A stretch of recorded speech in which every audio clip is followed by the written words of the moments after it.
ಇಂದ 4 ವಾರಗಳ ಕಾಲ, ಇಂದಿನಿಂದ 4 ವಾರಗಳ ನಂತರ ಏನಿದೆ ಶ್ರೀಕೃಷ್ಣ ಜನ್ಮಾಷ್ಟಮಿ ಮಹಾಪರ್ವ ಕಾಲ ನಮ್ಮೆಲ್ಲರಿಗೆ ಅತ್ಯಂತ ಸುದಿನ. ಆದ್ದರಿಂದ ಕೃಷ್ಣ ಜನ್ಮಾಷ್ಟಮಿ ಪ್ರಯುಕ್ತ ನಾವು ಒಂದು ವಿಶೇಷ ಸಂಚಿಕೆಯನ್ನು ಮಾಡ್ತಿದ್ದೇವೆ. ಶ್ರೀಕೃಷ್ಣ ಸ್ಮರಣ ಅಂತ 4 ವಾರಗಳ ಕಾಲ ಕೃಷ್ಣನ ಬಗ್ಗೆ ಸಂಪೂರ್ಣವಾಗಿ ನಾವು ಮಾತಾಡ್ತೇವೆ. ಅದರಲ್ಲಿ ವಿಶೇಷವಾಗಿ ಕೃಷ್ಣನ ವಿಶೇಷ ಗುಣ ಲೀಲೆಗಳು ಮತ್ತು ತತ್ವವನ್ನು ಯಾವ ರೀತಿ ಅರ್ಥ ಮಾಡಿಕೊಳ್ಬೇಕು. ಏಕೆಂದರೆ ಆ ಲೀಲೆಗಳನ್ನು ಅರ್ಥ ಮಾಡಿಕೊಂಡಾಗ ಅದರ ಹಿಂದಿನ ತತ್ವ ಏನು ಫಿಲಾಸಫಿ ಇದೆ ಅದು ಅರ್ಥ ಆಗಿಲ್ಲ ಅಂದರೆ ನಮಗೆ ಕೃಷ್ಣನ ಸಂಪೂರ್ಣವಾಗಿ ಅರ್ಥ ಮಾಡ್ಕೊಳ್ಳೋದು ಕಷ್ಟ ಆಗುತ್ತೆ. ಅಥವಾ ನಮಗೆ ನಿಜವಾದ ಜ್ಞಾನ, ಯಥಾರ್ಥ ಜ್ಞಾನ ಅಂತ ಹೇಳ್ತಾರಲ್ಲ, ಆ ಜ್ಞಾನ ಬರೋದು ಕಷ್ಟವಾಗುತ್ತೆ. ಆದ್ದರಿಂದ ನಾವು ಭಗವಂತನ ಬಗ್ಗೆ ಸ್ಪಷ್ಟವಾಗಿ ತಿಳುವಳಿಕೆ ಪಟ್ಕೊಳ್ಳೋದಕ್ಕೆ ತತ್ವದ ಮುಖಾಂತರ ಪ್ರಯತ್ನವನ್ನು ಮಾಡಬೇಕು. ಆ ಒಂದು ಪ್ರಯತ್ನವನ್ನು ನಾವು ಮಾಡ್ತಿದ್ದೇವೆ ಮುಂದಿನ 4 ವಾರಗಳ ಕಾಲ. ಎಲ್ಲರೂ ಭಾಗವಹಿಸಿ ಅಂತ ಕೇಳ್ಕೊಳ್ತೀನಿ. ಭಗವಂತ ಶ್ಲೋಕ ಹೇಳ್ಬೋಣ. ಜನ್ಮ ಕರ್ಮ ಚ ಮೇ ದಿವ್ಯಂ, ಜನ್ಮ ಕರ್ಮ ಚ ಮೇ ದಿವ್ಯಂ, ಏವಂ ಯೋ ವೇತ್ತಿ ತತ್ವತಃ, ಏವಂ ಯೋ ವೇತ್ತಿ ತತ್ವತಃ, ತ್ಯಕ್ತ್ವಾ ದೇಹಂ ಪುನರ್ಜನ್ಮ ನೈತಿ ಮಾಮೇತಿ ಸೋ ಅರ್ಜುನ, ತ್ಯಕ್ತ್ವಾ ದೇಹಂ ಪುನರ್ಜನ್ಮ ನೈತಿ ಮಾಮೇತಿ ಸೋ ಅರ್ಜುನ. ಯಾರು ಹೇಳ್ಬೋದು?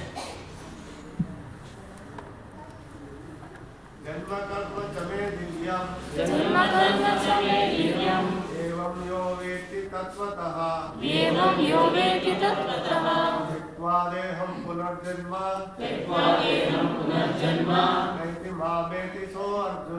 नैति मामेति सो अर्जुन.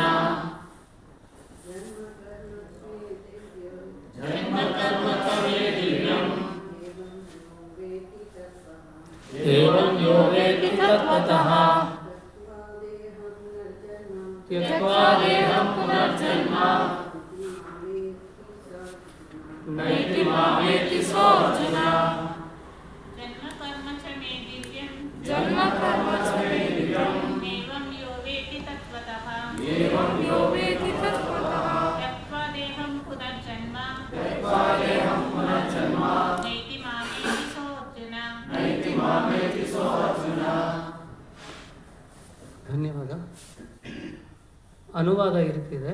ಅರ್ಜುನನೇ, ಯಾರು ಹೀಗೆ ನನ್ನ ಅವತಾರದ ಮತ್ತು ಕರ್ಮಗಳ ದಿವ್ಯ ಸ್ವರೂಪವನ್ನು ಯಥಾರ್ಥವಾಗಿ ತಿಳಿದುಕೊಳ್ಳುವರೋ ಅವರು ದೇಹತ್ಯಾಗ ಮಾಡಿದ ನಂತರ ಮತ್ತೆ ಈ ಐಹಿಕ ಜಗತ್ತಿನಲ್ಲಿ ಹುಟ್ಟುವುದಿಲ್ಲ. ಅವರು ನನ್ನ ನಿತ್ಯ ನಿವಾಸಕ್ಕೆ ಬರುತ್ತಾರೆ. ಭಾವಾರ್ಥ ಸ್ವಲ್ಪ ಇದೆ ಹೇಳ್ಬಿಡ್ತೀನಿ. ಭಗವಂತನು ತನ್ನ ನಿವಾಸದಿಂದ ಇಳಿದು ಬರುವುದನ್ನು 6ನೆಯ ಶ್ಲೋಕದಲ್ಲಿ ವಿವರಿಸಿದೆ. ದೇವೋತ್ತಮ ಪರಮ ಪುರುಷನ ಅವತಾರದ ಸತ್ಯವನ್ನು ಅರ್ಥ ಮಾಡಿಕೊಂಡವನು ಆಗಲೇ ಐಹಿಕ ಬಂಧನದಿಂದ ಮುಕ್ತನಾಗಿದ್ದಾನೆ. ಆದ್ದರಿಂದ ಈಗಿನ ಭೌತಿಕ ಶರೀರವನ್ನು ತ್ಯಜಿಸಿದ ಕೂಡಲೇ ಅವನು ಭಗವಂತನ ಸಾಮ್ರಾಜ್ಯಕ್ಕೆ ಹಿಂದಿರುಗುತ್ತಾನೆ. ಐಹಿಕ ಬಂಧನದಿಂದ ಹೀಗೆ ಮುಕ್ತನಾಗುವುದು ಜೀವಿಗೆ ಸುಲಭವೇನಲ್ಲ. ನಿರಾಕಾರವಾದಿಗಳು ಮತ್ತು ಯೋಗಿಗಳು ಬಹಳ ಕಷ್ಟಪಟ್ಟು ಹಲವಾರು ಜನ್ಮಗಳ ಅನಂತರ ಮುಕ್ತಿಯನ್ನು ಪಡೆಯುತ್ತಾರೆ. ಆಗಲೂ ಅವರು ಪಡೆಯುವ ಮುಕ್ತಿ ಎಂದರೆ ಭಗವಂತನ ನಿರಾಕಾರ ಬ್ರಹ್ಮಜ್ಯೋತಿಯಲ್ಲಿ ಲೀನರಾಗುವುದು. ಇದು ಭಾಗಶಃ ಮುಕ್ತಿ. ಅವರು ಮುಂದೆ ಈ ಐಹಿಕ ಜಗತ್ತಿಗೆ ಹಿಂದಿರುಗುವ ಅಪಾಯವೂ ಇದ್ದೇ ಇರುತ್ತದೆ. ಆದರೆ ಭಕ್ತನು ಭಗವಂತನ ದೇಹ ಮತ್ತು ಕರ್ಮಗಳ ದಿವ್ಯ ಸ್ವರೂಪವನ್ನು ಅರ್ಥ ಮಾಡಿಕೊಂಡರೆ ಸಾಕು. ಆತನು ಈ ದೇಹವನ್ನು ಬಿಟ್ಟ ಅನಂತರ ಭಗವಂತನ ನಿವಾಸವನ್ನು ಸೇರುತ್ತಾನೆ. ಈ ಐಹಿಕ ಜಗತ್ತಿಗೆ ಹಿಂದಿರುಗುವ ಅಪಾಯವೂ ಇರುವುದಿಲ್ಲ. ಬ್ರಹ್ಮ ಸಂಹಿತೆಯಲ್ಲಿ ಹೇಳಿದೆ, ಭಗವಂತನಿಗೆ ಹಲವಾರು ರೂಪಗಳು ಅವತಾರಗಳು ಉಂಟು ಎಂದು. ಭಗವಂತನಿಗೆ ಅನೇಕ ದಿವ್ಯ ರೂಪಗಳಿದ್ದರೂ ಅವೆಲ್ಲವೂ ಒಂದೇ. ದೇವೋತ್ತಮ ಪರಮಪುರುಷ ಒಬ್ಬನೇ. ಇದು ಪ್ರಾಪಂಚಿಕ ಮನಸ್ಸಿನ ವಿದ್ವಾಂಸರಿಗೂ ಅನುಭವಗಮ್ಯ ತತ್ವಶಾಸ್ತ್ರಜ್ಞರಿಗೂ ಅರ್ಥವಾಗುವುದಿಲ್ಲ. ಆದರೂ ನಾವು ಇದನ್ನು ದೃಢ ಮನಸ್ಸಿನಿಂದ ಅರ್ಥ ಮಾಡಿಕೊಳ್ಳಬೇಕು. ಒಬ್ಬನೇ ಆದ ದೇವೋತ್ತಮ ಪರಮ ಪುರುಷನು ತನ್ನ ಪರಿಶುದ್ಧ ಭಕ್ತರೊಂದಿಗೆ ಅನೇಕ ದಿವ್ಯ ರೂಪಗಳಲ್ಲಿ ನಿರಂತರವಾಗಿ ಲೀಲೆಗಳಲ್ಲಿ ತೊಡಗಿರುತ್ತಾನೆ. ವೇದದ ಮಾತನ್ನು ಸ್ವತಃ ದೇವೋತ್ತಮ ಪರಮಪುರುಷನ ಪ್ರಮಾಣವನ್ನು ಒಪ್ಪಿ ಈ ಸತ್ಯವನ್ನು ಸ್ವೀಕರಿಸುತ್ತಾನೋ, ಯಾರು ಊಹಾತ್ಮಕ ಚಿಂತನೆಗಳಲ್ಲಿ ಕಾಲವನ್ನು ವ್ಯರ್ಥ ಮಾಡುವುದಿಲ್ಲವೋ ಅವನು ಮುಕ್ತಿಯ ಅತ್ಯುನ್ನತ ಪರಿಪೂರ್ಣತ ಸ್ಥಿತಿಯನ್ನು ತಲುಪುತ್ತಾನೆ. ಶ್ರದ್ಧೆಯಿಂದ ಈ ಸತ್ಯವನ್ನು ಸ್ವೀಕರಿಸಿದರೆ ಸಾಕು, ಮನುಷ್ಯನು ನಿಶ್ಚಯವಾಗಿಯೂ ಮುಕ್ತಿಯನ್ನು ಸಾಧಿಸುತ್ತಾನೆ. ತತ್ವಮಸಿ ಎನ್ನುವ ವೇದದ ಮಾತು ಇಲ್ಲಿ ವಾಸ್ತವವಾಗಿ ಅನ್ವಯವಾಗುತ್ತದೆ. ಯಾರು ಶ್ರೀಕೃಷ್ಣನೇ ಪರಮೋತ್ತಮನೆಂದು ಅರ್ಥ ಮಾಡಿಕೊಳ್ಳುತ್ತಾನೋ ಅಥವಾ ಭಗವಂತನಿಗೆ ನೀನೇ ಬ್ರಹ್ಮನು, ದೇವೋತ್ತಮ ಪುರುಷನು ಎಂದು ಹೇಳುತ್ತಾನೋ ಅವನು ನಿಶ್ಚಯವಾಗಿ ಆ ಕ್ಷಣವೇ ಮುಕ್ತಿಯನ್ನು ಪಡೆಯುತ್ತಾನೆ. ಆದ್ದರಿಂದ ಭಗವಂತನ ದಿವ್ಯ ಸಹವಾಸವು ಅವನಿಗೆ ಲಭ್ಯವಾಗುವುದು ಖಚಿತ. ಬೇರೆ ಮಾತುಗಳಲ್ಲಿ ಹೇಳುವುದಾದರೆ ಭಗವಂತನ ಇಂತಹ ನಿಷ್ಠ ಭಕ್ತನು ಪರಿಪೂರ್ಣತೆಯನ್ನು ಸಾಧಿಸುತ್ತಾನೆ. ದೇವೋತ್ತಮ ಪುರುಷನಾದ ಭಗವಂತನನ್ನು ತಿಳಿದುಕೊಂಡ ಮಾತ್ರದಿಂದಲೇ ಮನುಷ್ಯನು ಹುಟ್ಟು ಸಾವುಗಳಿಂದ ಪಾರಾಗಿ ಮುಕ್ತಿಯ ಪರಿಪೂರ್ಣ ಸ್ಥಿತಿಯನ್ನು ತಲುಪಬಹುದು. ಈ ಪರಿಪೂರ್ಣತೆಯನ್ನು ಸಾಧಿಸಲು ಬೇರೆ ಯಾವ ಮಾರ್ಗವೂ ಇಲ್ಲ, ಬೇರೆ ದಾರಿಯೇ ಇಲ್ಲ ಎನ್ನುವುದು ಇದರ ಅರ್ಥ. ಕೃಷ್ಣನನ್ನು ದೇವೋತ್ತಮ ಪರಮ ಪುರುಷನೆಂದು ಅರಿಯದವನು ಖಂಡಿತವಾಗಿಯೂ ತಮೋಗುಣದಲ್ಲಿದ್ದಾನೆ ಎಂದು ಅವನು ಜೇನುತುಪ್ಪದ ಸೀಸೆಯ ಹೊರಭಾಗವನ್ನು ನೆಕ್ಕಿದ ಮಾತ್ರಕ್ಕೆ, ಎಂದರೆ ಭಗವದ್ಗೀತೆಯನ್ನು ಐಹಿಕ ವಿದ್ವತ್ತಿಗೆ ಅನುಗುಣವಾಗಿ ವ್ಯಾಖ್ಯಾನ ಮಾಡಿದ ಮಾತ್ರಕ್ಕೆ ಮುಕ್ತಿಯನ್ನು ಪಡೆಯಲಾರನು. ಇಂತಹ ಅನುಭವಗಮ್ಯ ತತ್ವಶಾಸ್ತ್ರಜ್ಞರು ಐಹಿಕ ಜಗತ್ತಿನಲ್ಲಿ ಬಹುಮುಖ್ಯ ಪಾತ್ರಗಳನ್ನು ವಹಿಸಬಹುದು, ಆದರೆ ಅವರು ಮುಕ್ತಿಗೆ ಅರ್ಹರಾಗಿಯೇ ಆಗುತ್ತಾರೆ ಎಂದೇನೂ ಇಲ್ಲ. ಇಂತಹ ಗರ್ವಿತರಾದ ಲೌಕಿಕ ವಿದ್ವಾಂಸರು ಭಗವದ್ಭಕ್ತರ ಅವಿಯಾದ ಕರುಣೆಗಾಗಿ ಕಾಯಬೇಕಾಗುತ್ತದೆ. ಆದ್ದರಿಂದ ಮನುಷ್ಯನು ಶ್ರದ್ಧೆ ಮತ್ತು ಜ್ಞಾನಗಳಿಂದ ಕೃಷ್ಣ ಪ್ರಜ್ಞೆಯನ್ನು ಬೆಳೆಸಿಕೊಳ್ಳಬೇಕು, ಆ ಮೂಲಕ ಪರಿಪೂರ್ಣತೆಯನ್ನು ಪಡೆಯಬೇಕು. ಓಂ ಅಜ್ಞಾನತಿಮಿರಂಧಸ್ಯ ಜ್ಞಾನಾಂಜನಾಶಲಾಕಯ ಚಕ್ಷುರುನ್ಮಿಲಿತಂ ಯೇನ ತಸ್ಮೈ ಶ್ರೀ ಗುರುವೇ ನಮಃ. ಶ್ರೀ ಚೈತನ್ಯ ಮನೋಭೀಷ್ಟಂ ಸ್ಥಾಪಿತಂ ಯೇನ ಭೂತಲೆ ಸ್ವಯಂ ರೂಪಾ ಕದಾ ಮಹ್ಯಂ ದದಾತಿ ಸ್ವಪದಾಂತಿಕಂ. ವಂದೇಹಂ ಶ್ರೀಗುರುನ್ ಶ್ರೀಯುತಾಪದಕಮಲಂ ಶ್ರೀಗುರುನ್ ವೈಷ್ಣವಾಂಶ್ಚ ಶ್ರೀರೂಪಂ ಸಾಗ್ರಜಾತಂ ಸಹಗಣ ರಘುನಾಥಾನ್ವಿತಂ तं ಸಜೀವಂ ಸಾದ್ವೈತಂ ಸಾವಧೂತಂ ಪರಿಜನಾಸಹಿತಂ ಕೃಷ್ಣಚೈತನ್ಯದೇವಂ ಶ್ರೀರಾಧಾಕೃಷ್ಣಪಾದಾನ್ ಸಹಗಣ ಲಲಿತಾ ಶ್ರೀವಿಶಾಖಾನ್ವಿತಾಂಶ್ಚ. ಹೇ ಕೃಷ್ಣ ಕರುಣಾ ಸಿಂಧೋ ದೀನಬಂಧೋ ಜಗತ್ಪತೆ ಗೋಪೇಶ ಗೋಪಿಕಾ ಕಾಂತ ರಾಧಾ ಕಾಂತ ನಮೋಸ್ತುತೆ. ತಪ್ತ ಕಾಂಚನ ಗೌರಾಂಗಿ ರಾಧೆ ವೃಂದಾವನೇಶ್ವರಿ ವೃಷಭಾನುಸುತೆ ದೇವಿ ಪ್ರಣಮಾಮಿ ಹರಿಪ್ರಿಯೆ. ವಾಂಛಾಕಲ್ಪತರುಭ್ಯಶ್ಚ ಕೃಪಾ ಸಿಂಧುಭ್ಯ ಏವ ಚ ಪತಿತಾನಾಂ ಪಾವನೇಭ್ಯೋ ವೈಷ್ಣವೇಭ್ಯೋ ನಮೋ ನಮಃ. ಜೈ ಶ್ರೀ ಕೃಷ್ಣ ಚೈತನ್ಯ ಪ್ರಭು ನಿತ್ಯಾನಂದ ಶ್ರೀ ಅದ್ವೈತ ಗದಾಧರ ಶ್ರೀವಾಸಾದಿ ಗೌರಭಕ್ತವೃಂದ.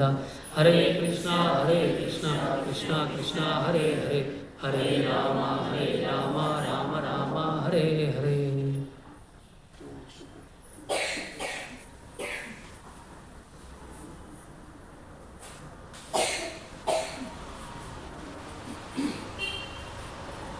ಮೂಕಾಂ ಕರೋತಿ ವಾಚಾಲಂ ಪಂಗುಂ ಲಂಘಯತೆ ಗಿರಿಂ ಯತ್ಕೃಪಾತಮಹಂ ವಂದೇ ಶ್ರೀ ಗುರುಂ ದಿನತಾರಿಣಂ ಪರಮಾನಂದ ಮಾಧವಂ ಚೈತನ್ಯ ಈಶ್ವರಂ. ಇಲ್ಲಿರುವಂತಹ ಎಲ್ಲ ಭಕ್ತರಿಗೆ ನಾನು ಪ್ರಣಾಮಗಳನ್ನು ಅರ್ಪಣೆ ಮಾಡ್ತಾ ಈ ದಿನ ಯಥಾಶಕ್ತಿ ಈ ಸೇವೆಯನ್ನು ಮಾಡಲಿಕ್ಕೆ ಸ್ವಲ್ಪ ಹೊತ್ತಿನ ಕಾಲ ಪ್ರಯತ್ನ ಮಾಡ್ತೇನೆ. ಈ ಶ್ಲೋಕದಲ್ಲಿ ಮುಖ್ಯವಾಗಿ ಹೇಳಿರೋದು ಜನ್ಮ ಕರ್ಮ ಚ ಮೇ ದಿವ್ಯಂ ಏವಂ ಯೋ ವೇತ್ತಿ ತತ್ವತಃ. ಭಗವಂತನ ಅವತಾರ, ಹುಟ್ಟು ಮತ್ತು ಆತ ಮಾಡುವಂತಹ ಕರ್ಮ, ಆತ ಮಾಡುವಂತಹ ಲೀಲೆಗಳು, ಏನೇನು ಆತ ಮಾಡುವಂತಹ ಲೀಲೆಗಳಿದೆ, ಕೆಲಸ ಕಾರ್ಯಗಳಿದೆ, ಅವೆಲ್ಲವೂ ದಿವ್ಯ. ದಿವ್ಯ ಅಂತ ಅಂದರೆ ಪರಾತ್ಪರ, ಎರಡು ಇದೆ. ಒಂದು ಲೌಕಿಕ, ಇನ್ನೊಂದು ಅಲೌಕಿಕ. ಲೌಕಿಕ ಅಂದರೆ ನಮ್ಮ ಕಣ್ಣಿಗೆ ಕಾಣುವಂತಹ ಒಂದು ಸನ್ನಿವೇಶಗಳು, ದೃಶ್ಯಗಳು, ನಮ್ಮ ಈ ಒಂದು ಪ್ರಾಕೃತ ದೇಹಕ್ಕೆ ಅರ್ಥವಾಗುವಂತಹ ವಿಷಯಗಳಷ್ಟೇ ಅಲ್ಲ. ಅಲೌಕಿಕವಾದದ್ದು, ಈ ಪ್ರಾಕೃತ ದೇಹದಿಂದ ಅರ್ಥ ಮಾಡಿಕೊಳ್ಳೋಕ್ಕೆ ಸಾಧ್ಯ ಆಗದೇ ಇರೋದು ಸಾಕಷ್ಟು ವಿಷಯಗಳಿದೆ.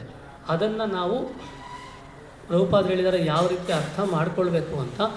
ಅವೆಲ್ಲವೂ ಸಹ ದಿವ್ಯವಾದದ್ದು, ಅಂದರೆ ಅದೆಲ್ಲವೂ ಸಹ ಸಾಮಾನ್ಯವಾದದ್ದು ಅಲ್ಲ, ಅಲೌಕಿಕವಾದದ್ದು. ನಾವು ಸುಮ್ಮನೆ ನೇರವಾಗಿ ಏನೇನೋ ತಿಳ್ಕೊಳ್ತೀವಲ್ಲ, ಆ ರೀತಿ ಅಲ್ಲ ಅನ್ನೋದನ್ನು ನಾವು ಚೆನ್ನಾಗಿ ಅರ್ಥ ಮಾಡಿಕೊಳ್ಬೇಕು. ಇಲ್ಲಿ ಒಂದು ಬಹಳ ಮುಖ್ಯ ಅಂದರೆ, ಈ ರೀತಿ ಅರ್ಥ ಮಾಡ್ಕೊಂಡ್ಬಿಟ್ರೆ ಅವನಿಗೆ ಎಲ್ಲ ಕಷ್ಟಗಳಿಂದ ಬಿಡುಗಡೆ ಹೊಂದಿ ಮುಕ್ತಿ ಸಿಕ್ಬಿಡುತ್ತೆ, ಅವನನ್ನು ಧಾಮಕ್ಕೆ ಬರ್ತಾನೆ ಅಂತ ಹೇಳ್ತಾರೆ. ಇದು ಒಂಥರ ಬಹಳ ಮುಖ್ಯವಾದಂತಹ ವಿಷಯ. ಮತ್ತು ಕೆಲವೊಂದು ಸರಿ ನೇರವಾಗಿ ಸುಲಭವೂ ಹೌದು, ಕಷ್ಟವೂ ಹೌದು ಅಂತಲೂ ಅನಿಸುತ್ತೆ. ಯಾಕೆಂದರೆ ಭಗವಂತನನ್ನು, ಕೃಷ್ಣನನ್ನು ಅವನ ಅವತಾರ ಮತ್ತು ಅವನ ಮಾಡುವಂತಹ ಲೀಲೆಗಳು ಅಥವಾ ಅವನ ಕಾರ್ಯಗಳನ್ನು ಅರ್ಥ ಮಾಡಿಕೊಂಡ್ರೆ ಸಾಕು, ನಾವೆಲ್ಲ ಕಷ್ಟಗಳಿಂದ ಬಿಡುಗಡೆ ಹೊಂದ್ತೀವಿ ಅಂತ ಅಂದರೆ ಒಂಥರ ಆಶ್ಚರ್ಯ ಅನಿಸುತ್ತೆ. ಈಗೆಲ್ಲ ಹೌದು, ನಾನು ಅರ್ಥ ಮಾಡ್ಕೊಂಡ್ಬಿಟ್ಟೆ. ಹೌದು, ಕೃಷ್ಣನ ಜನ್ಮ ಮತ್ತು ಲೀಲೆಗಳು ದಿವ್ಯವಾದವು, ಅರ್ಥ ಮಾಡ್ಕೊಂಡ್ಬಿಟ್ಟೆ. ಎಸ್ ಅಂತ ನಾವು ಅಂದ್ಬಿಟ್ಟು ಬಿಡುಗಡೆ ಹೊಂದಕ್ಕೆ ಆಗ್ಬಿಡುತ್ತಾ ಅಂದರೆ ಯಾವ ಥರ ಇದನ್ನು ತಿಳ್ಕೊಳ್ಳೋದು?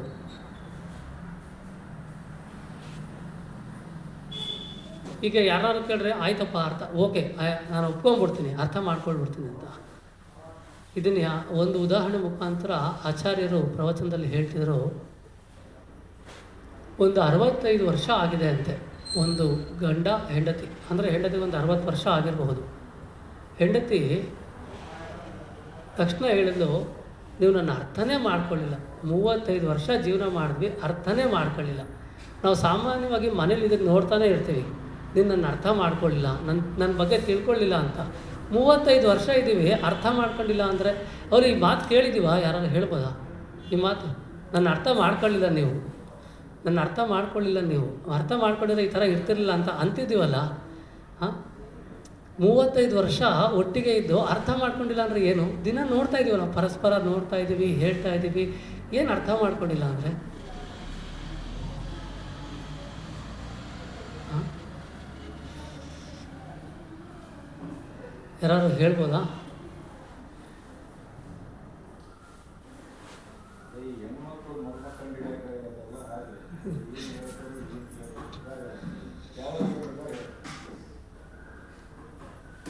ಪ್ರಭು, ಒಲಿ ನಾನು ಹೇಳಿದ್ದು ಯಥಾರ್ಥವಾಗಿದೆ ಅಲ್ಲ, ಅರ್ಥ ಮಾಡ್ಕೊಂಡಿಲ್ಲ, ನನ್ನ ಬಗ್ಗೆ ತಿಳ್ಕೊಳ್ಳೇ ಇಲ್ಲ, ಇಷ್ಟೇ ನೀವು ನನ್ನ ಬಗ್ಗೆ ತಿಳ್ಕೊಂಡಿದ್ದು ಅಂತೆಲ್ಲ ಹೇಳ್ತಾರಲ್ವ. ಅಷ್ಟೊಂದು ವರ್ಷ ಆದರೂ ಅವರಿಗೆ ಅನುಕೂಲವಾದ ಅರ್ಥ ಆಗೋದಿಲ್ಲ. ಹ್ಞೂ, ಅನುಕೂಲ ಆಗದೆ ಇದ್ರೆ ಅರ್ಥ ಆಗಲ್ಲ ಅಂತ.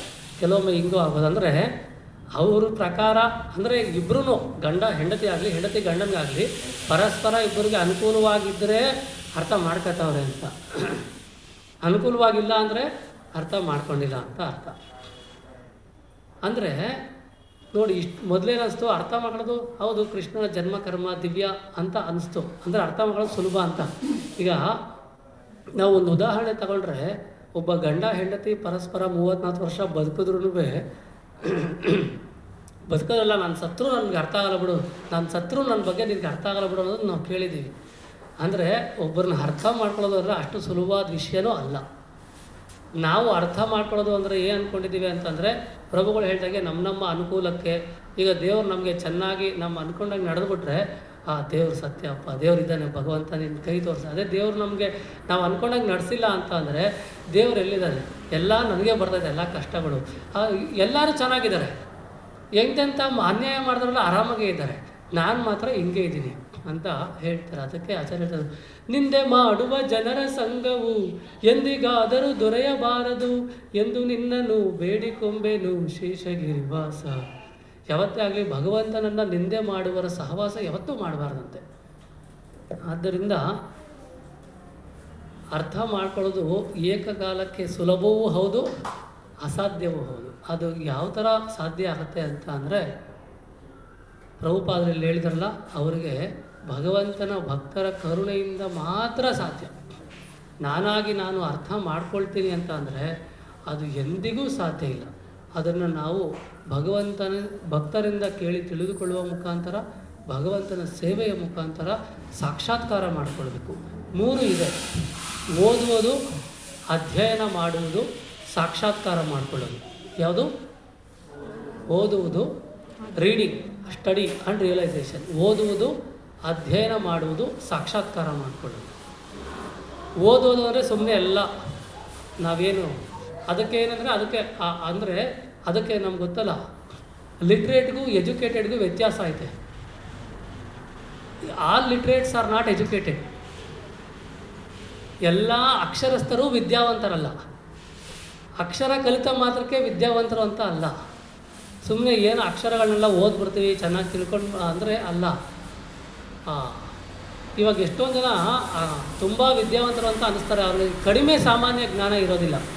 ಹೌದಲ್ವ? ಕಡಿಮೆ ಸಾಮಾನ್ಯ ಜ್ಞಾನ ಇರೋದಿಲ್ಲ. ಆದ್ದರಿಂದ ಅಕ್ಷರಸ್ಥರೆಲ್ಲ ಅವ್ರನ್ನ ಅಕ್ಷರಸ್ಥರು ಅಂತ ಕರಿಬೋದೇ ಹೊರತು ವಿದ್ಯಾವಂತರು ಅಂತ ಕರೀಲಿಕ್ಕೆ ಸಾಧ್ಯ ಇಲ್ಲ. ಆ ರೀತಿಯಾಗಿ ಓದುವುದು, ಅಧ್ಯಯನ ಮಾಡುವುದು ಮತ್ತು ಸಾಕ್ಷಾತ್ಕಾರ ಮಾಡ್ಕೊಳ್ಳೋದು. ಓದೋದು ಅಂದರೆ ಸುಮ್ಮನೆ ಬಾಯಿ ಆಡಿಸಿ ಓದ್ತಾ ಇರೋದು.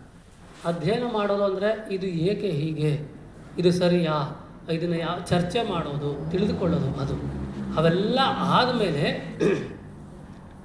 ಸಾಕ್ಷಾತ್ಕಾರವಾಗುತ್ತೆ. ಆ ಸತ್ಯ ಸಾಕ್ಷಾತ್ಕಾರವಾಗುತ್ತೆ. ಅದನ್ನೇ ಅಪರೋಕ್ಷ ಜ್ಞಾನ ಅಂತ ಕರೀತಾರೆ. ಆವಾಗ ಅವ್ರಿಗೆ ಯಾವುದನ್ನು ಯಾವ ರೀತಿ ಸ್ವೀಕರಿಸಬೇಕು, ಅಂದರೆ ಪ್ರತಿ ಕ್ಷಣ ಪ್ರಭುಪಾದರು ಹೇಳ್ತಾರಲ್ಲ, ನಾನು ಪ್ರತಿ ಕ್ಷಣವೂ ಭಗವಂತನನ್ನು ಕಾಣ್ತಿದ್ದೇನೆ ಅಂತ. ಅವ್ರಿಗೆ ಎಲ್ಲವೂ ಸಹ ಅಪರೋಕ್ಷವಾಗಿ ಕಾಣುತ್ತೆ, ಎಲ್ಲವೂ ಅಲೌಕಿಕವಾಗಿ ಕಾಣುತ್ತೆ, ಸಾಕ್ಷಾತ್ಕಾರವಾಗುತ್ತೆ.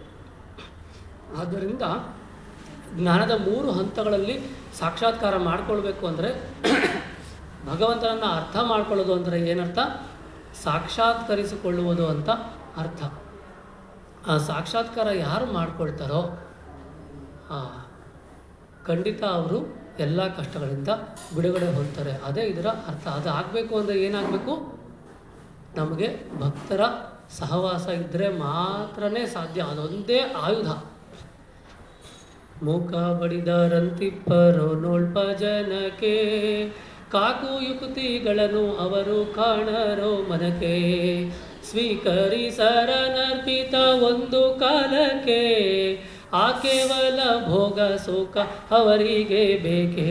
ಪಾಂಡುರಂಗ ನಿನ್ನ ಕೊಂಡಾಡುವ ಮಂಗಳಾತ್ಮರ, ಸಂಗ ಸುಖವಿಟ್ಟು ಕಾಯೋ ಕರುಣಾಸಾಗರ. ಪಾಂಡುರಂಗ ನಿನ್ನ ಕೊಂಡಾಡುವ ಮಂಗಳಾತ್ಮರ ಸಂಘ ಇಟ್ಬಿಟ್ರೆ ಸಾಕು, ಅವರ ಸಹವಾಸ ಇದ್ದರೆ ಎಲ್ಲವೂ ಬಗೆಹರಿತೆ. ಯಾಕೆಂದರೆ ಅವ್ರು ಹೆಂಗಿರ್ತಾರೆ? ಮೂಕ ಬಡಿದರಂತಿಪ್ಪರೋ ನೋಡ್ಪ ಜನಕ್ಕೆ. ನಿಜವಾದ ಭಕ್ತರು ಅಂದರೆ ಅವರೆಲ್ಲ ಅಂದರೆ ತೋರಿಸ್ಕೊಳ್ಳೋದೇನು ಮಾಡೋದಿಲ್ಲ. ಯಾರು ನೋಡ್ರೆ ಅವ್ನು ಮೂಗನೇನೋ, ಅವನಿಗೆ ಕಿವಿನೇ ಕೇಳಿಸಲ್ವೇನೋ ಅನ್ನೋ ಥರ ಇರ್ತಾನೆ. ಅವನಿಗೆ ಲೌಕಿಕ ವಿಚಾರಗಳಲ್ಲಿ ಮೂಗ ಮತ್ತು ಕಿವುಡ, ಮತ್ತು ಅವನಿಗೆ ಏನೂ ಇದೆಲ್ಲ ಬೇಕಿಲ್ಲ. ಸ್ವೀಕರಿಸರ ಅನರ್ಪಿತ ಒಂದು ಕಾಲಕ್ಕೆ, ಭಗವಂತನಿಗೆ ಅರ್ಪಣೆ ಆಗದೇ ಇರೋದು, ಭಗವಂತನಿಗೆ ಸಂಬಂಧ ಪಡೆದಿರೋದು ಅವ್ರಿಗೆ ಯಾವತ್ತೂ ಬೇಕೇ ಆಗಿಲ್ಲ. ಆ ಕೇವಲ ಭೋಗ ಸುಖ ಅವರಿಗೆ ಬೇಕೇ. ಪಾಂಡುರಂಗನಿನ್ನ ಕೊಂಡಾಡುವ ಮಂಗಳಾತ್ಮರ, ಸಂಘ ಸುಖವಿಟ್ಟು ಕಾಯೋ ಕರುಣಾಸಾಗರ ಅಂತ ಹೇಳ್ತಾರೆ. ಆದ್ದರಿಂದ ಭಗವಂತನ ಜನ್ಮ ಮತ್ತು ಆತನ ಲೀಲೆಗಳು ಅವು ಅದ್ಭುತ. ಅವು ಅಷ್ಟು ಸುಲಭವಾಗಿ ಅರ್ಥವಾಗುವುದಲ್ಲ. ಆದರೆ ಅರ್ಥ ಮಾಡಿಕೊಂಡ್ರೆ ಮಾತ್ರ ಅದರಲ್ಲಿರೋ ಆನಂದ ಇದೆಯಲ್ಲ, ಅದಕ್ಕಿಂತ ಇನ್ನೇನು ಈ ಜೀವನದಲ್ಲಿ ಯಾರಿಗೂ ಸಹ ಅದರಂಥ ಒಂದು ಪರಮಗತಿ ಯಾವುದೂ ಇಲ್ಲ. ನಾವು ಬ್ರಹ್ಮ ಸಂಹಿತೆಯಲ್ಲಿ ಹೇಳ್ತೀವಲ್ಲ, ಪ್ರೇಮಾಂಜನ ಚುರಿತ ಭಕ್ತಿ ವಿಲೋಚನೇನ ಸಂತ ಸದೈವ ಹೃದಯೇಶು ವಿಲೋಕಯಂತಿಂ ಯಂ ಶ್ಯಾಮ ಸುಂದರಮಚಿಂತ್ಯ ಗುಣಸ್ವರೂಪಂ ಗೋವಿಂದಮಾದಿ ಪುರುಷಂ ತಮಹಂ ಭಜಾಮಿ. ಪ್ರೇಮಾಂಜನ ಚುರಿತ ಭಕ್ತಿ ವಿಲೋಚನೇನ, ಸಾಮಾನ್ಯವಾದ ಕಣ್ಣುಗಳಿಗೆ ಕಾಣಲ್ಲ. ಯಾರ ಕಣ್ಣುಗಳಿಗೆ ಆ ಭಕ್ತಿ ಅನ್ನೋದಿದೆಯಲ್ಲ, ಆ ಪ್ರೇಮ ಭಕ್ತಿ ಅನ್ನುವಂತಹ ಆ ಒಂದು ಕಣ್ಣುಗಳಿಂದ ಯಾರು ನೋಡ್ತಾರೆ, ಅದು ಯಾರಿಗೆ ಬರುತ್ತೆ ಅಂದರೆ ಸಂತ ಸದೈವ ಹೃದಯೇಶು ವಿಲೋಕಯಂತಿ. ಭಗವಂತ ಸದೈವವಾಗಿ ಯಾರ ಹತ್ರ ಇರ್ತಾನೆ? ಸಂತರು ಅಂದರೆ ಭಗವಂತನ ಭಕ್ತರ ಹೃದಯದಲ್ಲಿರ್ತಾನೆ. ಜ್ಞಾನವನ್ನು, ಭಗವಂತನ ವಿಚಾರವನ್ನು ನಾವು ಹೃದಯದಿಂದ ಹೃದಯಕ್ಕೆ ಪಡಿಬೋದೇ ಹೊರತು ತಲೆಯಿಂದ ತಲೆಗೆ ತಗೊಳ್ಳೋಕ್ಕಾಗಲ್ಲ. ಸಂತರು ಅವರ ಹೃದಯದಲ್ಲಿ ಭಗವಂತನನ್ನು ಇಟ್ಕೊಂಡಿರ್ತಾರೆ. ಅವರು ಬೇರೆಯವರ ಮೇಲೆ ಕರುಣೆ ತೋರಿಸಿ ಅವರಿಗೆ ಹೃದಯಕ್ಕೆ ಭಗವಂತನನ್ನು ನೀಡ್ತಾರೆ. ಅರ್ಥವಾಯ್ತಲ್ಲ?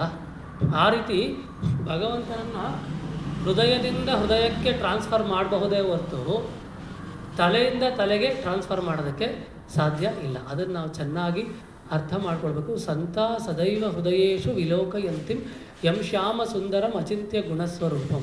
ಆ ಶ್ಯಾಮ ಸುಂದರ ಆತ ಅಚಿಂತ್ಯ ಗುಣಸ್ವರೂಪಗಳನ್ನು ಹೊಂದಿದ್ದಾನೆ. ಅದು ನಮ್ಗೆ ಯಾವಾಗ ಅರ್ಥ ಆಗುತ್ತೆ ಅಂದರೆ, ಭಕ್ತರು ಕರುಣೆಯನ್ನು ತೋರಿಸಿ ಹೃದಯದಿಂದ ಹೃದಯಕ್ಕೆ ಯಾವಾಗ ವರ್ಗಾಯಿಸ್ತಾರೆ ಆವಾಗ ಮಾತ್ರನೇ. ಹಿಂದಿನ ಕಾಲದಲ್ಲಿ ಆಚಾರ್ಯರು ಹೇಳ್ತಾ ಇದ್ರು, ಈ ಥರ ಈಗ ನಮ್ಮ ಥರ ಎಲ್ಲ ಬರೆದು ತಿದ್ದು ಎಲ್ಲ ಅಂದರೆ ಇಷ್ಟು ವರ್ಷ ಓದಬೇಕು, ಆಮೇಲೆ ಡಿಗ್ರಿ ಮಾಡಬೇಕು, ಎಲ್ಲ ಆದಮೇಲೆ ನಾಲೆಡ್ಜ್ ಬರ್ತಿತ್ತು ಅಂತ ಇಲ್ಲ. ಗುರುಕುಲದಲ್ಲಿದ್ದಾಗ ಗುರುಗಳು ಹೇಳ್ದಂಗೆ ಮೊದಲೇನು ಮಾಡಬೇಕಿತ್ತು?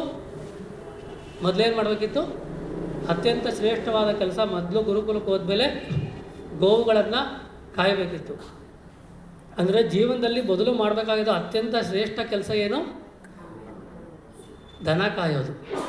ಆದರೆ ನಾವಿವಾಗ ಸ್ಕೂಲ್ಗೆ ಹೋಗದೆ ದನ ಕಾಯ್ತೀಯ ನೀನು, ಸ್ಕೂಲ್ಗೆ ಹೋಗ್ಬೇಡ ದನ ಕಾಯೋಕ್ಕೆ ಹೋಗು ಅಂತೀವಿ. ಅಂದರೆ ನಮಗೆ ಅದು ತುಂಬ ಕೆಳಗಿರೋ ಕೆಲಸ. ಅದಕ್ಕೇ ನಮ್ಮ ಪರಿಸ್ಥಿತಿ ಇವಾಗ ಈ ಥರ ಆಗಿದೆ. ಆದ್ದರಿಂದ ಮೊದಲು ಗುರುಗಳ ಸೇವೆ ಮಾಡಿ, ಅಲ್ಲಿರುವಂತಹ ಎಲ್ಲ ಗುರು ಹಿರಿಯರ ಸೇವೆ ಮಾಡಿ, ಗೋವುಗಳ ಸೇವೆ ಮಾಡಿ, ಎಲ್ಲ ಆದಮೇಲೆ ಗುರುಗಳು ಅವನಿಗೆ ಪರಿಪಕ್ವವಾದಂತಹ ಒಂದು ಸ್ಥಿತಿ ಬಂದಿದೆ ಅಂತ ಅಂದರೆ ಸುಮ್ಮನೆ ಒಂದು ಸರಿ ಆಶೀರ್ವಾದ ಮಾಡಿದ್ರೆ ನಾವು ಎಷ್ಟೊಂದು GB ಆಫ್ ಡೇಟಾನ ಟ್ರಾನ್ಸ್ಫರ್ ಮಾಡ್ತೀವಲ್ಲ ಒಂದೇ ಸರಿಗೆ, ಸಿಸ್ಟಮಿಂದ ಹಾರ್ಡ್ ಡಿಸ್ಕ್ಗೆ ಅಥವಾ ಒಂದು ಹಾರ್ಡ್ ಡಿಸ್ಕಿಂದ ಇನ್ನೊಂದು ಹಾರ್ಡ್ ಡಿಸ್ಕ್ಗೆ ಟ್ರಾನ್ಸ್ಫರ್ ಮಾಡ್ತೀವಲ್ಲ, ಆ ಥರ ಗುರುಗಳು ಹಾಗೆ ಟ್ರಾನ್ಸ್ಫರ್ ಮಾಡಿಬಿಡ್ತಿದ್ರು ಅಷ್ಟೇ. ಅವನು ಪರಿಪಕ್ವವಾಗಿದ್ದಾನೆ ಅಂದರೆ ಈ ಥರ ತಿದ್ದಿ ಸ್ಲ್ಯಾಂಟಿಂಗ್ ಲೈನ್ಸ್, ಸ್ಟ್ರೈಟ್ ಲೈನ್ಸ್ ಎಲ್ಲ ಬರೆದು ಆ ಥರ ಎಲ್ಲ ಏನೂ ಮಾಡೋದಾಗುತ್ತೆ. ಫಸ್ಟ್ ಏನು ಮಾಡಬೇಕು, ಸೇವೆ ಮಾಡಿದ ತಕ್ಷಣವೇ ಆತ ಪರಿಪಕ್ವವಾದಾಗ ಗುರುಗಳು ಜ್ಞಾನವನ್ನು ಕೊಡ್ತಾಯಿದ್ರು. ಆ ಅಭ್ಯಾಸದಿಂದ, ಆ ಸತತವಾದಂತಹ ಸೇವೆಯಿಂದ ಭಗವಂತನ ಅರ್ಥ ಮಾಡ್ಕೊಳ್ಳೋದಕ್ಕೆ ಸಾಧ್ಯ ಹೊರತು ಇಲ್ಲಾಂದ್ರಿಲ್ಲ. ಅದನ್ನೇ ಭಗವಂತ ಭಗವದ್ಗೀತೆಯಲ್ಲಿ ಹೇಳಿದ್ದೇನೆಂದರೆ, ಅಭ್ಯಾಸ ಯೋಗ ಯುಕ್ತೇನ ಚೇತಸಾ ನಾನ್ಯಗಾಮಿನ ಪರಮಂ ಪುರುಷಂ ದಿವ್ಯಂ ಯಾತಿ ಪಾರ್ಥಾನುಚಿಂತಯನ್ ಕವಿಂ ಪುರಾಣಮನುಶಾಸಿತಾರಂ ಹಣೋರಣೀಯಂ ಸಮನುಸ್ಮರೇದ್ಯಃ ಸರ್ವಸ್ಯ ಧಾತಾರಮಚಿಂತ್ಯ ರೂಪಂ ಆದಿತ್ಯವರ್ಣಂ ತಮಸಃ ಪರಸ್ತೇತ್. ಅದು ಯಾವುದರಿಂದ ಬರುತ್ತೆ? ಭಕ್ತರಲ್ಲಿ ಸೇರಿ ಅಭ್ಯಾಸ ಮಾಡೋದ್ರಿಂದ. ಸುಮ್ಮನೆ ಬರುವುದೇ ಮುಕ್ತಿ, ಗುರುಧರ್ಮ ಭಿಕ್ಷೆ ಬೇಡಿದವಗೆ ಸುಖಿ ಇರ್ತಿ. ಗುರು ಎಲ್ಲ ಭಕ್ತರಲ್ಲಿ ಸೇರಿ ಗುರುಗಳ ಆಶ್ರಯವನ್ನು ಪಡ್ಕೊಂಡು ನಿರಂತರವಾಗಿ ಯಾರು ಅಭ್ಯಾಸ ಮಾಡ್ತಾನಲ್ಲ, ಕೃಷ್ಣ ಹೇಳಿರೋ ಮಾತದು, ಯಾರ್ದ ಮಾತಲ್ಲ.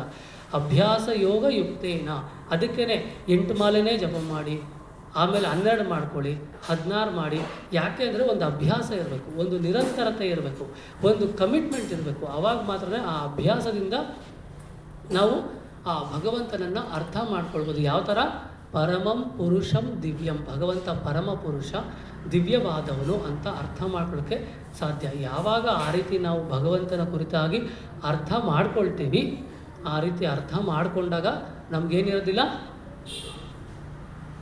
ಮತ್ತೆ ಈ ಒಂದು ಕಷ್ಟ ಇರೋದಿಲ್ಲ. ನಾವು ಮತ್ತೆ ಭಗವಂತನ ಧಾಮಕ್ಕೆ ಹಿಂದಿರುತ್ತೀವಿ.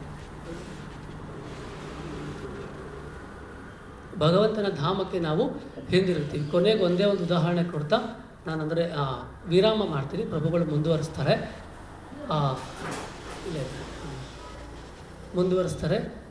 ಅಂದರೆ ನಾವು ಯಾವಾಗಲೂ ನಮ್ಮ ದೃಷ್ಟಿಯಿಂದನೇ ಅರ್ಥ ಮಾಡ್ಕೊಳ್ಳೋಕ್ಕೋರೆ ಭಗವಂತನನ್ನು ಅರ್ಥ ಮಾಡ್ಕೊಳ್ಳೋದಕ್ಕೆ ನಿಜವಾಗಲೂ ಸಾಧ್ಯ ಇಲ್ಲ. ನಾವು ಈಗ ನಾವು ಯಾವಾಗಲೂ ಏನಂತೀವಿ ಅಂದರೆ, ಕೃಷ್ಣ ಅವನು ಗೋಪಿ ಜನ ಜಾರ, ನವನೀತ ಚೌರ, ಬೆಣ್ಣೆ ಕದ್ದವನು, ಅವನೊಬ್ಬ ಸಾಮಾನ್ಯ ರಾಜ, ಹೀಗಂತಲೇ ಅಂದ್ಕೊಳ್ತೀವಲ್ವಾ.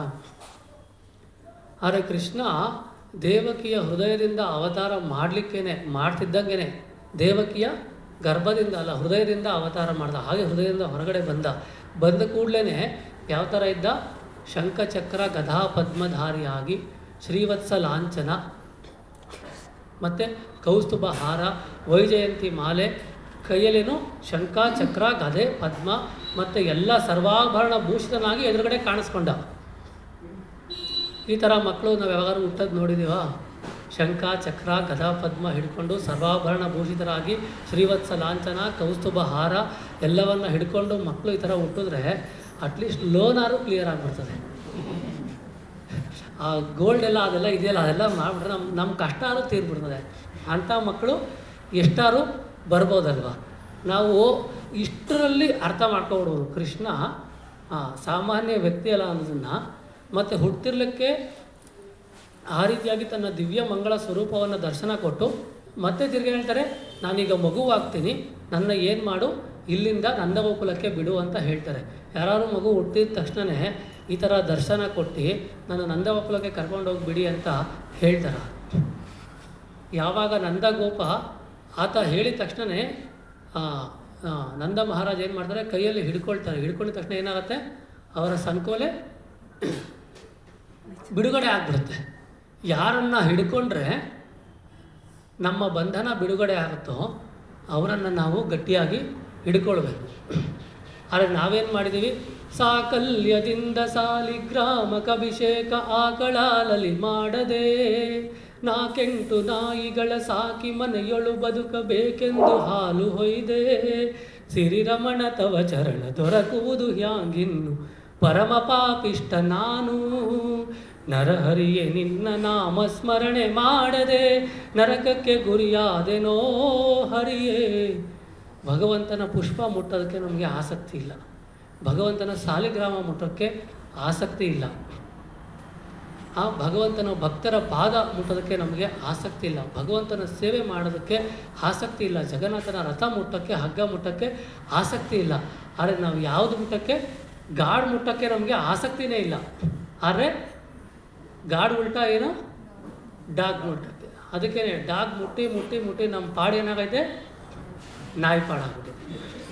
ನಾ ಯಾವ ಪ್ರಾಣಿ ವಿರುದ್ಧ ಅಲ್ಲ, ಆದರೆ ಪ್ರಾಣಿಗಳಿಗೆ ಆಹಾರ ಕೊಡಬೇಡಿ ಅಂತ ಹೇಳಿಲ್ಲ.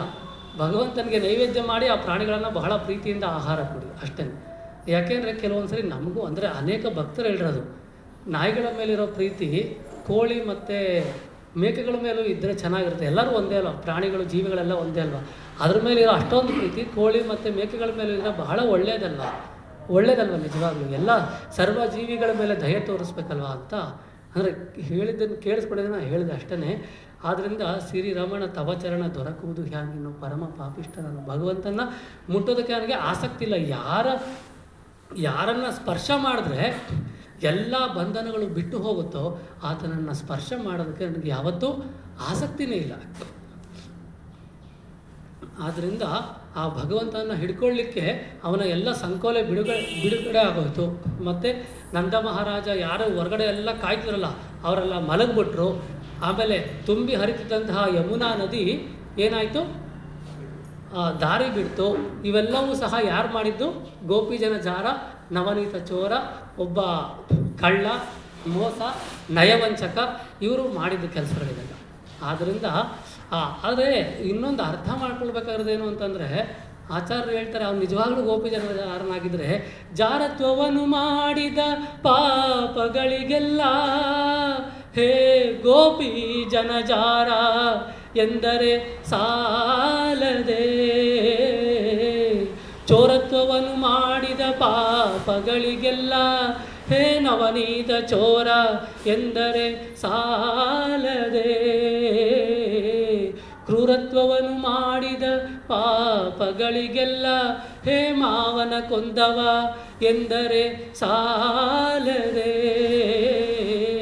ಪ್ರತಿ ದಿವಸ ಮಾಡಿದ ಪಾಪಗಳಿಗೆಲ್ಲ ಹೇ ಪತಿತ ಪಾವನ ಎಂದರೆ ಸಾಲದೆ. ಯಾರಾದ್ರೂ ಅವನು ಕೊಲೆ ಮಾಡ್ದ ಅಂತ ಹೇಳಿದ್ರೆ ನಾವು ಕೊಲೆ ಮಾಡಿರೋ ಪಾಪ ಏನಾದ್ರು ತೀರ್ತದ? ಯಾರೋ ಒಬ್ಬ ಕೊಲೆ ಮಾಡಿರ್ತಾನೆ, ಅವ್ನು ಕೊಲೆ ಮಾಡಿಬಿಟ್ಟಪ್ಪ ಅಂದರೆ ಅವನ ಪಾಪ ಏನು ನಮಗೆ ಬರುತ್ತೆ. ಮಾಡಿದವ್ರ ಪಾಪ ಆಡ್ದವ್ರ ಬಾಯಲ್ಲಿ ಅಂತ ನಿಜವಾಗ್ಲೂ ನಾವು ಅದನ್ನು ಮಾತಾಡ್ತಾ ಇದ್ರೆ ನಮಗೆ ಬರ್ತದೆ. ಅವ್ನು ಕೊಲೆ ಮಾಡೋದು. ಆದರೆ ಕೃಷ್ಣ ಮಾವನ್ನ ಕೊಂದ ಅಂತ ಹೇಳಿದ್ರೆ ನಮ್ಮ ಪಾಪ ಏನಾಗುತ್ತೆ? ಕಡಿಮೆ ಆಗುತ್ತೆ. ಇದನ್ನು ಅದಕ್ಕೆ ಅವನು ಸಾಮಾನ್ಯ ಅಲ್ಲ, ಅಸಾಮಾನ್ಯ, ಅತಿ ಮಾನುಷ ವ್ಯಕ್ತಿ ಅಂತ ನಾವು ಅರ್ಥ ಮಾಡ್ಕೊಳ್ಬೇಕು. ಯಾರು ಕದ್ದ ಅಂತ ನಾವು ಯೋಚನೆ ಮಾಡಿದ್ರೆ ಬೆಣ್ಣೆ ಕದ್ದ, ಎಲ್ಲರ ಹೃದಯಗಳನ್ನು ಕದ್ದ ಅಂತ ಅದನ್ನು ಇನ್ನೊಂದು ಸರಿ ಹೇಳೋಣ. ಯಾಕೆ ಆತ ಗೋಪಿಜನ ಜಾರನಾದ, ಬೆಣ್ಣೆಯನ್ನು ಕದ್ದ, ಅದರಿಂದಿನ ಅರ್ಥ ಏನು ಅಂತ ಇನ್ನೊಂದು ಸರಿ ಹೇಳೋಣ. ಆದರೆ ಆ ರೀತಿ ಕದ್ದದ್ದಕ್ಕೆ ಅವನು ಕದ್ದ ಅಂತ ಸ್ಮರಣೆ ಮಾಡಿದ್ರೆ ನಾವು ಕದ್ದಿದ್ದು ಪಾಪ ಎಲ್ಲರೂ ಪರಿಹಾರ ಆಗುತ್ತೆ. ಜಾರತ್ವವನ್ನು ಮಾಡಿದಂತಹ ಅನೈತಿಕ ಸಂಬಂಧಗಳನ್ನ ಮಾಡಿದಂತಹ ಪಾಪಗಳು ಹೇ ಗೋಪಿ ಜನ ಜಾರ, ಇದು ಗೋಪಿಯರೊಡನೆ ಓಡಾಡಿದವನು ಅಂತ ಹೇಳಿದ್ರೆ ಎಲ್ಲರೂ ತೀರಲಿಕ್ಕೆ ಸಾಧ್ಯ ಇದೆ. ಆದರೆ ಭಗವಂತನ ವಿಚಾರದಲ್ಲಿ ಅದು ತೀರುತ್ತೆ, ಅದು ಸರಿ ಹೋಗುತ್ತೆ. ಅಂದರೆ ಆತ ಸಾಮಾನ್ಯ ವ್ಯಕ್ತಿ ಅಲ್ಲ, ಆತ ಅಖಿಲಾಂಡ ಕೋಟಿ ಬ್ರಹ್ಮಾಂಡ ನಾಯಕ, ಆತ ದೇವೋತ್ತಮ ಪರಮಪುರುಷ, ಆತ ದಿವ್ಯ. ಅವನನ್ನು ಅರ್ಥ ಮಾಡಿಕೊಂಡ್ರೆ, ಅವನಿಗೆ ಶರಣಾಗತಿ ಹೊಂದಿದ್ರೆ, ನೀನು ಬಿಟ್ಟರೆ ಇನ್ಯಾರೂ ಗತಿನೇ ಇಲ್ಲ ಅಂತ ಯಾರು ನಂಬ್ಕೊಳ್ತಾರೆ ಅವರಿಗೆ ಖಂಡಿತವಾಗಿಯೂ ಸಹ ಅವನು ಯೋಗಕ್ಷೇಮಂ ವಹಾಮ್ಯಹಂ. ಯಾರು ಎರಡು ಬಹಳ ಇಂಪಾರ್ಟೆಂಟು. ನೀನು ಬಿಟ್ಟರೆ ಇನ್ಯಾರೂ ಗತಿ ಇಲ್ಲ, ಎಂದಿಗಾದರೂ ನಿನ್ನ ಪಾದಾರವಿಂದನೇ ಗತಿ ಅಂತ ನಂಬ್ಕೊಂಡಿರ್ತಾರೆ. ಯೋಗಕ್ಷೇಮಂ ವಹಾಮ್ಯಹಂ. ಯೋಗ ಅಂದರೆ ಇಲ್ಲದೇ ಇರೋದನ್ನು ಕೊಡ್ತಾನೆ, ಕ್ಷೇಮ ಅಂದರೆ ಕೊಟ್ಟಿರೋದನ್ನು ಕಾಪಾಡ್ತಾನೆ. ಒಂದು ಅಂದರೆ ನಿಜವಾಗ್ಲೂ ಪ್ರಾಮಾಣಿಕವಾಗಿ ಹೇಳ್ತಿದ್ದೀನಿ, ಒಂದು ಅರ್ಥ ಮಾಡ್ಕೊಳ್ಳಿ. ಎಲ್ಲರೂ ಸಹ ಯಾರೇ ಆಗಲಿ ದೇವತೆಗಳೇ ಆಗಲಿ ಎಲ್ಲರೂ ಕೊಡ್ತಾರೆ. ಆದರೆ ಕೊಟ್ಟಿದ್ದನ್ನು ಕೊಡೋದು ಅಂದರೆ ಏನನ್ನೇ ಆಗಲಿ ಪಡ್ಕೊಳ್ಳೋದು ಮುಖ್ಯ ಅಲ್ಲ, ಕಾಪಾಡ್ಕೊಳ್ಳೋದು ಮುಖ್ಯ. ಈಗ ಕೆಲವ್ರಿಗೆ 1 ಕೋಟಿ ಕೊಟ್ಟರು ಅವನಿಗೆ ಒಂದು ದಿವಸದಲ್ಲೇ ಏನಾರು ಒಂದು ಮಾಡಿಬಿಟ್ಟಿರ್ತಾನೆ.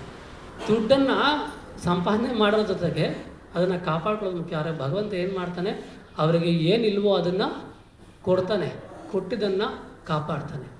ಆದರೆ ಭಗವಂತ ಕೃಷ್ಣ ಬಿಟ್ಟು ಇನ್ನೆಲ್ಲರೂ ಅಷ್ಟೇ ಕೊಡ್ತಾರೆ ಬೇಕಾದರೆ, ಆದರೆ ಕಾಪಾಡೋದಕ್ಕೆ ಆಗೋದಿಲ್ಲ. ಕೊಡೋದು, ಕೊಟ್ಟಿದ್ದನ್ನು ಉಳಿಸಿ ಕಾಪಾಡೋದು ಮಾತ್ರ ಅದು ಕೃಷ್ಣನಿಗೆ ಮಾತ್ರ ಸಾಧ್ಯ ಅಂತ ಈ ಸಂದರ್ಭದಲ್ಲಿ ನಾನು ಹೇಳ್ತಾ ಈ ಒಂದು ಚಿಕ್ಕ ಪ್ರವಚನ ಮಾಲಿಕೆಯನ್ನು ನಾನು ಕೃಷ್ಣನಿಗೆ ಅರ್ಪಣೆ ಮಾಡ್ತಾ ಇದ್ದೀನಿ.